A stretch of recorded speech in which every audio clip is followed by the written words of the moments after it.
नमस्कार, होमिल टीवी भारत में स्वागत। लखनऊ से बड़ी खबर है।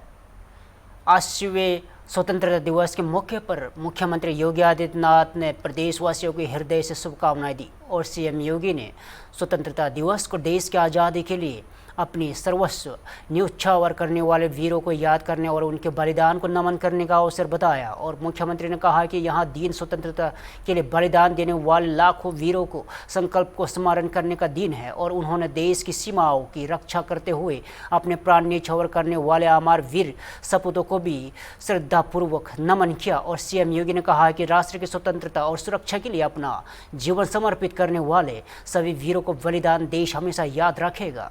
उन्होंने सभी अमर वीर सपूतों को विनम्र श्रद्धांजलि अर्पित की।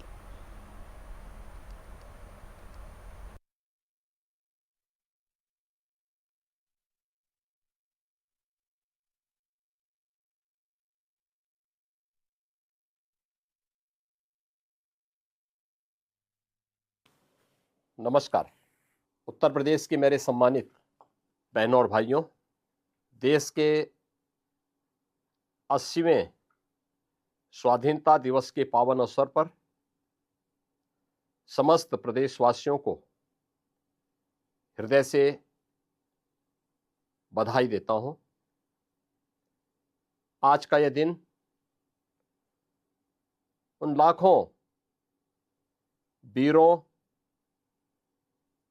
के संकल्प को स्मरण कराने का दिन है जिन्होंने भारत की स्वाधीनता के लिए अपना सर्वस्व न्यौछावर कर दिया। इस अवसर पर देश की सीमाओं की रक्षा करने के लिए बलिदान हुए सभी अमर वीर सपूतों को भी श्रद्धापूर्वक नमन करते हुए मैं विनम्र श्रद्धांजलि अर्पित करता हूं। आज जब भारत आदरणीय प्रधानमंत्री श्री नरेंद्र मोदी जी के नेतृत्व में विश्व के सामने नई शक्ति, नई ऊर्जा और नई आत्मविश्वास के साथ खड़ा है, तब उत्तर प्रदेश भी डबल इंजन सरकार के माध्यम से विरासत और विकास के साथ ही उज्जवल भविष्य का निर्माण कर रहा है। एक्सप्रेसवे से एयरपोर्ट तक, डिजिटल इंडिया से आर्टिफिशियल इंटेलिजेंस तक, कृषि से उद्योग तक, युवा शक्ति से स्टार्टअप तक, डिफेंस से डीप टेक तक प्रदेश विकास के नित नए कीर्तिमान स्थापित कर रहा है। उत्तर प्रदेश आज केवल बदला नहीं बल्कि भारत के बदलाव की गति भी तय कर रहा है। आदरणीय प्रधानमंत्री जी के मार्गदर्शन में प्रदेश में डबल इंजन सरकार सबका साथ, सबका विकास, सबका विश्वास और सबका प्रयास के मंत्र के साथ प्रदेश को नित नए कीर्तिमान स्थापित कर रहा है। कानून व्यवस्था में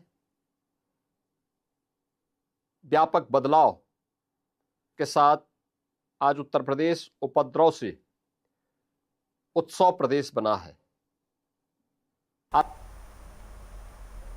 लखनऊ से बड़ी खबर है। 80वें स्वतंत्रता दिवस के अवसर पर बीजेपी प्रदेश कार्यालय में ध्वजारोहण कार्यक्रम आयोजित किया गया और पार्टी के प्रदेश उपाध्यक्ष ब्रिज बहादुर ने प्रदेश कार्यालय में तिरंगा फहराया और ध्वजारोहण के बाद तिरंगे को सलामी दी और देश की आज़ादी के लिए अपना बलिदान देने वाले वीर शहीदों को श्रद्धापूर्वक नमन किया गया। इस दौरान संगठन महामंत्री धर्मपाल सिंह समेत पार्टी के कई वरिष्ठ नेता, पदाधिकारी और कार्यकर्ता मौजूद रहे। स्वतंत्रता दिवस के मौके पर बीजेपी प्रदेश कार्यालय देशभक्ति के रंगा नजर आया और कार्यक्रम में पार्टी पदाधिकारियों और कार्यकर्ताओं ने राष्ट्र के प्रति अपनी प्रतिबद्धता दोहराई और देश की एकता, अखंडता एवं प्रगति के लिए काम करने वाले संकल्प लिया।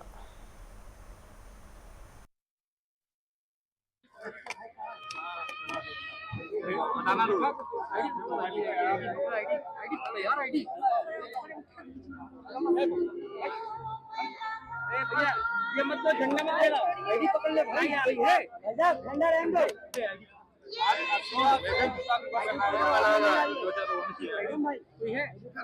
आज भारतीय जनता पार्टी के प्रदेश मुख्यालय पर 80वां जो स्वतंत्रता दिवस मनाया जा रहा है, उसके उपलक्ष्य में अभी ध्वजारोहण हुआ है। और मैं सभी प्रदेशवासियों को, सभी देशवासियों को, अपने सभी सामाजिक संगठनों को, अपने पार्टी के कार्यकर्ताओं को बहुत बहुत शुभकामनाएं देता हूं, बधाई देता हूं कि हम सब मिलकर के आओ इस भारत को प्रगतिशील भारत, विकसित भारत बनाने में अपना योगदान दें। हम सब मिलकर के देश के यशस्वी प्रधानमंत्री का साथ दें, उनका समर्थन करें, उनका नेतृत्व में हम भारत को पुनः, भारत वर्ष को विकसित राष्ट्र बनाने के लिए आगे बढ़े। हम इस भारत को पुनः विश्व गुरु बनाना चाहते हैं, उनके नेतृत्व में हम इस भारत को पुनः परम वैभव पर पहुंचाना चाहते हैं। हम सब लोग आज इस स्वतंत्रता दिवस के 80वें दिवस पर सबको बधाई और शुभकामनाएं देते हैं।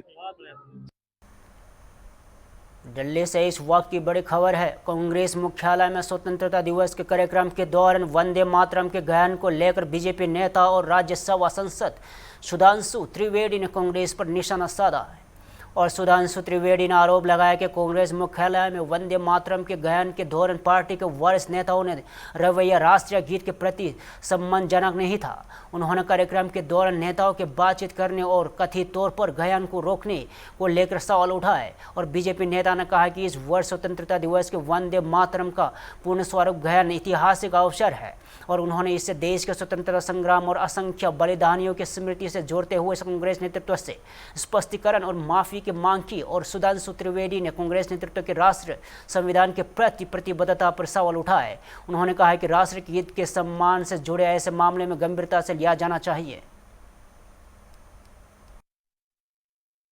आज पूरा देश उत्साह, उमंग और उल्लास के साथ स्वतंत्रता दिवस मना रहा है। ये भारत का 21st सेंचुरी के सेकेंड क्वार्टर का पहला स्वतंत्रता दिवस है, 21वीं शताब्दी के द्वितीय चतुर्थांश।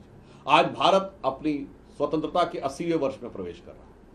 यह स्वतंत्रता दिवस आज इसलिए और ऐतिहासिक है क्योंकि भारत के स्वातंत्र्य समर के युगांतकारी गीत, राष्ट्रगीत वंदे मातरम, जिसे 14 और 15 अगस्त 1947 की रात स्वतंत्र भारत की पहली संविधान सभा जब प्रारंभ हुई थी तो इसी वंदे मातरम गीत के साथ प्रारंभ हुई थी। तब तक राष्ट्रगान के रूप में जनगण मन अंगीकार नहीं हुआ था। वह वंदे मातरम जिसे गाते हुए लाखों लोगों ने लाठियां गोलियां खाई और हजारों लोग फांसी के फंदे पर झूल गए और जिसे कांग्रेस की सत्ता की सुविधा और सत्ता लोलुपता की राजनीति ने अपनी तुष्टीकरण और कट्टरवादी ताकतों के आगे कुर्बान करके 1/4 कर दिया था। परंतु प्रधानमंत्री श्री नरेंद्र मोदी जी के संकल्प से करोड़ों करोड़ों भारतवासियों की भावनाओं के अनुरूप यह पहला स्वतंत्रता दिवस है जब वंदे मातरम संपूर्ण और सांगोपांग रूप में गाया गया। परंतु उसी के साथ एक बहुत विचित्र, विडंबनापूर्ण और दुर्भाग्यपूर्ण दृश्य देखने को मिला जब कांग्रेस कार्यालय में वंदे मातरम गीत गाया जा रहा था। उस समय कांग्रेस की supreme leader Sonia Gandhi ji, super अध्यक्ष राहुल गांधी जी और सिटिंग अध्यक्ष मल्लिकार्जुन खड़गे जी बहुत ही विचित्र और आपत्तिजनक तरीके से असम्मान व्यक्त करते हुए एक दूसरे से बातचीत करते हुए नजर आए, किसी को बुलाते हुए नजर आए और कोई व्यक्ति आकर उनसे कुछ बता भी रहा था और एक दूसरे को इशारे कर रहे थे। यह राष्ट्रगीत वंदे मातरम के प्रति उनका अपमान है जिससे करोड़ों करोड़ों भारतवासी बहुत आघात महसूस कर रहे हैं। गाजीपुर से बड़ी खबर है। 80वें स्वतंत्रता दिवस के मौके पर आयोजित कार्यक्रम में उत्तर प्रदेश सरकार के मंत्री ओम प्रकाश राजभर ने वंदे मातरम को लेकर बड़ा बयान दिया है। ओम प्रकाश राजभर ने कहा है कि वंदे मातरम के अनिवार्य ज्ञान को लेकर सरकार की ओर से लिया गया निर्णय उचित है और इसे संविधान के दायरे में बताया। उन्होंने कहा कि प्रधानमंत्री की घोषणा के बाद इस दिशा में कदम उठाया गया है। वंदे मातरम को लेकर जारी बहस के बीच राजभर ने देशभक्ति और राष्ट्र के प्रति सम्मान के मुद्दा भी उठाया। उन्होंने कहा कि जो लोग इस व्यवस्था का विरोध कर रहे हैं उन्हें देश के प्रति अपनी प्रतिबद्धता पर विचार करना चाहिए। और कार्यक्रम के दौरान भीषण गर्मी के बावजूद लोगों ने उत्साह देखने को मिला और राजभर ने यह भी बताया कि अगले स्वतंत्रता दिवस तक गर्मी से राहत के लिए करीब 9 करोड़ और 84 लाख रुपए की व्यवस्था किए जाने की बात कही गई।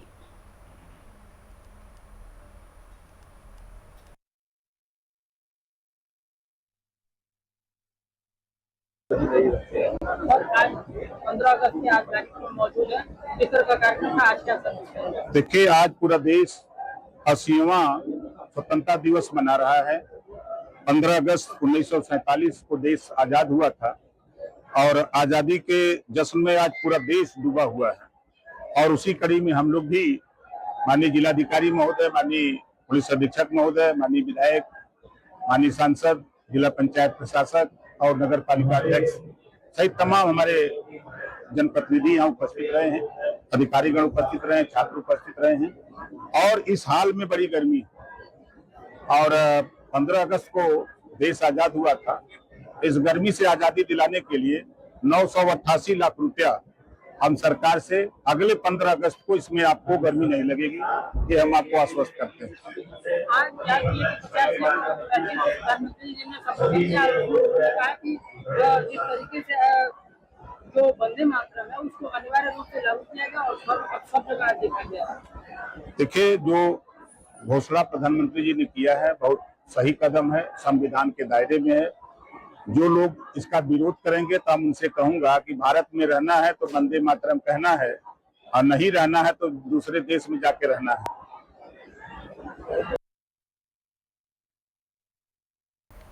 बलिया से बड़ी खबर है। स्वतंत्रता दिवस के मौके पर उत्तर प्रदेश सरकार के मंत्री दयाशंकर सिंह ने देशवासियों को शुभकामनाएं देते हुए स्वतंत्रता संग्राम के वीर शहीदों और सेनानियों को नमन किया।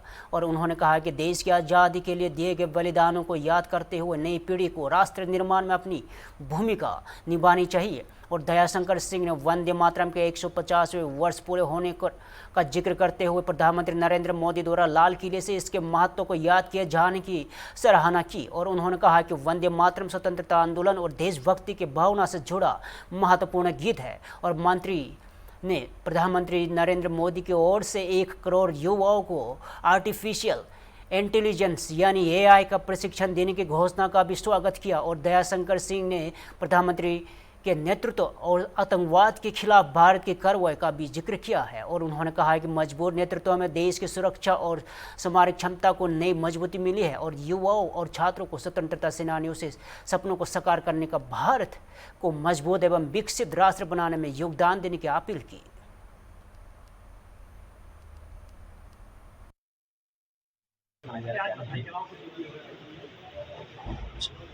पूरे देशवासियों को बधाई देते हैं, स्वतंत्रता संग्राम सेनानियों को नमन करते हैं कि जिनके कारण आज जो है देश स्वतंत्र हुआ।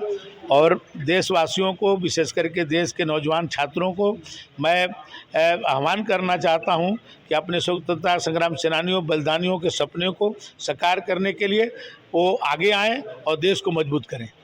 लाल किले की प्रसिद्ध राष्ट्रवादी पर वंदे मातरम गीत गाया गया है, क्या कहेंगे? देखिए, वंदे मातरम के 150 वर्ष पूरे हो रहे हैं और आज जो है लाल किले से करके वंदे मातरम का सम्मान हुआ है और उस सभी स्वतंत्रता संग्राम सेनानियों का सम्मान हुआ है जिन्होंने वंदे मातरम कह करके अपने जीवन को बलिदान कर दिया। आज उन सभी लोगों के सम्मान के लिए मोदी जी को बहुत बहुत बधाई। प्रधानमंत्री ने लाल किले के प्राचीर से कहा है कि हम 1 करोड़ युवाओं को AI ट्रेनिंग देंगे। नहीं, देश बहुत विकसित हो रहा है, देश आगे बढ़ रहा है, उसमें आज जो है नए जनरेशन में AI का बहुत बड़ा योगदान है और इसको जितना किया जाए वो कम है। मुख्यमंत्री ने कहा है कि 1947 में जो कत्लेआम हुआ उसकी दोषी सपा और कांग्रेस है, अगर प्रधानमंत्री मोदी होते तो ऐसा नहीं होता। देखिए, वो मोदी जी के नेतृत्व में देश जिस तरह से मजबूत हो रहा है, हमारे आप देखे होंगे कि पाकिस्तान के लोगों ने जिस तरह से सीमाओं पर थोड़ी सी स्थिति खराब करने की कोशिश की तो भारतीय सेना जो है पाकिस्तान में घुस करके अपने आतंकवादी ठिकानों को नष्ट किया और सकुशल वापस आया। ऐसा नेतृत्व मोदी जी के नेतृत्व से ही हम सब इसको प्राप्त कर। दिल्ली से बड़ी खबर है। 80वें स्वतंत्रता दिवस के मौके पर प्रधानमंत्री नरेंद्र मोदी द्वारा लाल किले पर आयोजित स्वतंत्रता दिवस समारोह में शामिल हुए। इस दौरान प्रधानमंत्री देशवासियों को स्वतंत्रता दिवस की शुभकामनाएं दी और राष्ट्रीय ध्वज को नमन किया। और लाल किले के प्राचीर में प्रधानमंत्री नरेंद्र मोदी ने देश की आज़ादी के लिए बलिदान देने वाले वीर स्वतंत्रता सेनानियों को श्रद्धांजलि दी और उन्होंने स्वतंत्रता संग्राम के महान नायकों के त्याग और संघर्ष को याद करते हुए राष्ट्र निर्माण को संकल्प को मजबूत करने का संदेश दिया। और अपने संबोधन में प्रधानमंत्री ने विकसित भारत और आत्मनिर्भर भारत के निर्माण पर जोर दिया। उन्होंने युवाओं की भूमिका, देश की प्रगति और आने वाली पीढ़ियों के लिए मजबूत भारत बनाने की आवश्यकता पर अपनी बात रखी। और प्रधानमंत्री ने संबोधन में देश की सुरक्षा, विकास और नवाचार और आत्मनिर्भरता जैसे प्रमुख रहे। उन्होंने नागरिकों से एकजुट होकर भारत के नई ऊंचाइयों तक पहुंचाने का योगदान देने का आह्वान किया है।